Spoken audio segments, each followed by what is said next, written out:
Hi everybody, this is Miss Kaitlin and today we are going to be learning how to draw a dog, so keep on watching. All right, so what I'm going to do is I am actually going to show you guys a reference photo. So when we are creating an image of an animal, sometimes it's good to have a couple of pictures of that animal close by so that you can reference them for your artwork. So what I'm going to do is I'm going to go ahead and share my screen to show you the dog that I am using today. So let me go ahead and pull that up. Check it out. Cute, right? It's a Shiba Inu. So I have this picture nearby me, and I'm going to be kind of looking at this to draw out my dog. So now what I'm going to do is I'm going to go ahead and switch to my desk, and we can get started with our drawing. All right, so I have this piece of paper here. Go ahead and also grab your own piece of paper. You are also going to need a pencil to do this. I'm going to be doing my drawing with a couple of different markers just to kind of help you digest the drawing as we go. You'll see what I mean in a second. So what I'm going to go ahead and do is I'm going to have us start with our basic shapes first. The basic shapes are going to help us place everything in the drawing and to kind of get a good sense of how big or how small we need certain parts of this dog to be. Now, to do this, what we're going to do is, again, maybe looking at your picture of your dog, or you can follow along with me for my drawing that I'm doing here, is I'm going to start with doing a circle for the head. And then for the dog's body, it's not quite an oval, it's a little bit of an egg shape where it's bigger here towards the head and it gets a little bit more narrow as we go back. So I'm going to go ahead and just sort of draw this oval-ish shape. And there we have it. You can kind of see it's almost like an egg. So those are my basic shapes. Now what I'm going to do is I'm going to connect my basic shapes a little bit further to make it easy for me to draw everything later. So what that means is I want to kind of give myself a good starting point for where I want to put the neck. So I am going to draw a line from the head down to the body to connect there, and same thing other side. Sort of connect it that way. Now what I'm going to do is I'm going to sort of draw in where I want the legs to be. Legs on animals, especially like quadrupeds for dogs, can be a little tricky if we don't plan them out. So that's what I'm going to do next. So I am going to go from about here for my first leg, and I'm going to draw a diagonal line in, a diagonal line in, and then maybe like a circle for the paw. Again, this part does not need to look like the dog. We're just planning things out. I'm going to go back here and I'm going to draw a diagonal line in, a little diagonal line in, and then again, kind of like an oval shape for the paw. Now we're going to do the back legs. Now for the back legs, they're a little bit different from the front. The front ones, especially if you looked at that picture of the dog from before, his front legs are very straight, but the back legs have a couple of twists and turns. We'll account for those later, but to make it easy on us, I'm going to have us start from about here on the dog's body, and I'm going to have us draw a diagonal line in, start from just about here on the back of the dog, and draw a diagonal line in again. Now for this paw, go ahead and also draw sort of like an oval or a circle shape. We're going to go to the back here. This leg, we just can't do a straight diagonal line because of the way that it looks. So I'm going to start about here. I'm going to draw a diagonal line, another diagonal line. I'm going to go to about here, another diagonal line, and then draw a circle for the paw. So that's all the basic stuff that we need. You might notice that we didn't do ears or a tail. We're going to actually do that now in our next step. We are going to do what is called contour lines. Now, contour lines are when you, it's sort of the outline of the thing that you're drawing. So it's not just like straight lines. You're actually really looking at something and you're trying to capture, you know, the organic shape of the dog in this case. Because I'm looking at a specific photo or I'm using a reference, I'm going to try and look at that as best I can. But for you, maybe you can follow along and sort of think along with me for my thought process for how to draw the dog. Now what we're going to do is we are, like I said, going to add in the natural shapes of the dog. I like to start on the top of the head. I noticed on my picture for my dog, his head isn't actually perfectly round. It's a little bit flat at the top. So I'm going to go ahead and draw that flat part of the head that I saw. I can draw in the ears now, which is one of my favorite parts of the dog. That's going to be a triangle up, down. Same thing other side. A little triangle for the ear. And then for this particular dog, because of the way he's facing us, he's kind of got like a bit of this like fluff on his sides here. So I'm going to draw in the fluff. For me, it's going to kind of be a almost diagonal line down and then up, or out, I should say. Same thing other side, a diagonal line down and then pull in. Now this dog was wearing a collar, so it's got even more of its fluff just sort of like hanging here.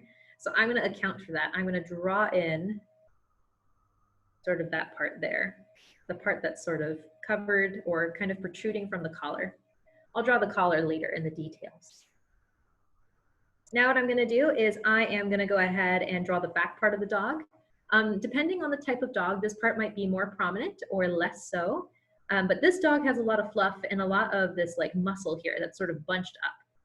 So I'm going to go ahead and draw that in here by doing 2 curved lines.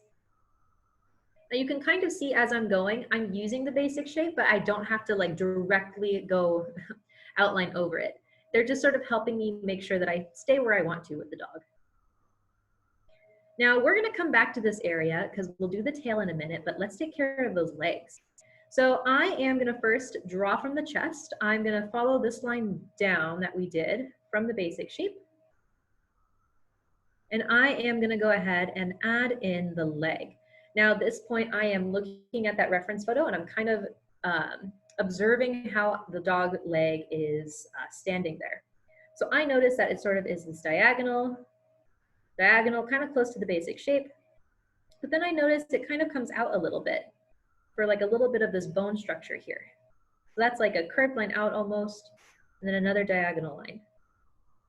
And then I can still kind of do this rainbow line, a curve back in for the paw. I can do the same thing over here. This one's a little bit easier. You just follow the line we already made, curved line for the paw. You can't see terribly much of the leg behind it, so I'm just going to do a diagonal and call it good. Now what I'm going to do is I'm going to make my way back to this leg over here. Now for this, again, like I said, the part of the dog, as we get closer to the back, sort of narrows a little more. So I want to follow this line, but pull up a little bit, because that's just kind of how the dogs look. Depending on the dog, this part right here might be more extreme, the change from the chest into the back of the dog. I think greyhounds would be a good example of that. It's just a very dramatic change. Now let's go ahead and draw the back leg. For this, I'm going to go ahead and still stick to that line that we made here, because that's pretty true to how the dog was standing. Then what's going to be tricky is this back part. So what I'm going to do is I am going to go here. I'm going to draw that line down, but then I'm going to do a line out and then a line down again.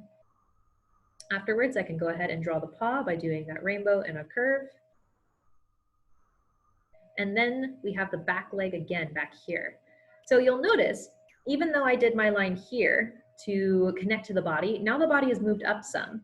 So I have to be sure I start from here to do that diagonal line in and down. Now this leg here actually curves a little bit, so it's not going to be exactly straight. I'm going to do instead a curved line and then pull back down. And then I will draw the paw, the same way we've been doing. And now it's time for the little tail. Now for the tail, it's so curly and so poofy. All you have to do is start from maybe about here on that back leg, draw a curved line up and swirl inwards, and you'll get the gist of the tail. Of course, if you're doing a different kind of dog, you can draw a line straight out and then draw the tail as you like. Don't forget to connect your body back to the tail on the top here. Now let's go ahead and add some details. For that, that's going to be any sort of like fur pattern and definitely the face. So for the face, for a dog, their eyes, you can draw 2 circles just about in the middle of this face area here. Because of the way my dog is facing, I'm going to draw 2 lines out for the snout. Sort of like this oval shape for the nose, and this curved W shape for the mouth. Then do a U shape underneath for the chin. Now, Shiba Inus, they sort of have what I like to call these very handsome eyebrows. They look so determined just constantly. To make this look more like my dog that I've referenced, I'm gonna draw those eyebrows on the top of his eyes there. They kind of look like circles, but really they're just a part of his fur pattern. At this point, you can feel free to sort of fill in some of the eyes, leave a highlight if you like. Same thing for the nose. Now what I want you to do, before you add any more details, I want you to erase all of those basic shapes you don't need anymore. So all that orange line work that I showed you how to do and that you did, you don't need it. Instead, what you can do, erase them, so that way you can add more stuff. And I'm gonna show you what it can look like when you are all done erasing those lines. You'll see here I've added in a couple of other things. Like I said, you can add in some fur patterns. You can add more lines of muscle that you really see are prominent. You can see here I did that for the flaps, and I also sort of added in the collar here. As well, I added in some of the details on the ear. So go ahead, add more details. You can even color it in, or you can add a background, like where is this dog? Where is your dog at? Is it at a park? Is it chasing something? Is it having a day at the beach? Think of an idea of where you want it to be. So that was how to draw a dog, and that's also how you can draw a dog from observation using a reference. I hope you had a lot of fun, and if you made a picture of a dog, you should share it to our Hebo Village Facebook page. I hope to see you very soon. Bye.